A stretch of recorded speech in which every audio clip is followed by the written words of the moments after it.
కళలకు టాలెంట్ కు ఎల్లలు లేవని నిరూపించారు మిస్ వరల్డ్ కంటెస్టెంట్లు. Miss World talent grand finale event రాత్రి శిల్పకళా వేదికగా ముగిసింది. ఈ టాలెంట్ గ్రాండ్ ఫినాలీలో మిస్ ఇండోనేషియా పియానో నంబర్ 1 గా నిలిచారు.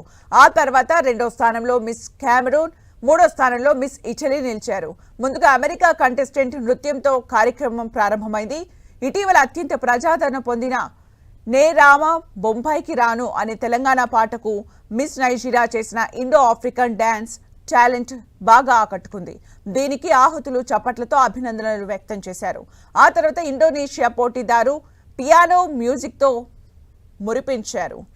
ఫ్లోర్ డాన్స్ ద్వారా ఎస్టోనియా కంటెస్టెంట్ ఆహుతులను ఆకట్టుకున్నారు.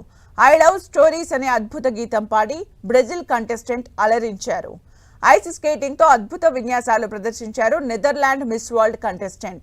చెక్ రిపబ్లిక్ సుందరిమణి కూడా పియానోపై తన ప్రతిభను ప్రదర్శించారు. అర్బన్ డాన్స్ మూవ్మెంట్స్ తో అర్జెంటీనా కంటెస్టెంట్ ఆకట్టుకున్నారు. సంప్రదాయ సింహాళి నృత్యంతో మిస్ శ్రీలంక తన టాలెంట్ ను ప్రదర్శించారు.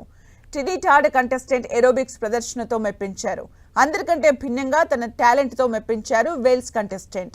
అత్యవసరమైన సమయాల్లో రోగులను కాపాడే కార్డియో పల్మాలజీ రెసిసిటేషన్ సిపిఆర్ ఎలా చేయాలో వినూత్నంగా ప్రదర్శించారు. కెన్యా కంటెస్టెంట్ జుంబా డీజే ద్వారా ఉర్రూతలొగించారు. ఇక Indian contestant miss India Nandini Gupta Bollywood hit song Ramlila సినిమాలోని దోల్ భాజే సాంగ్ తో స్టేజ్ ను ఆహుతులనే కట్టిపడేశారు. చివరగా మొత్తం 24 మంది పోటీదారులంతా కలిసి నే రాను బొంబాయికి రాను అంటూ సాగే తెలుగు ఫోక్ సాంగ్ కు స్టేజ్ దద్దరిల్లేలా పర్ఫార్మెన్స్ చేశారు.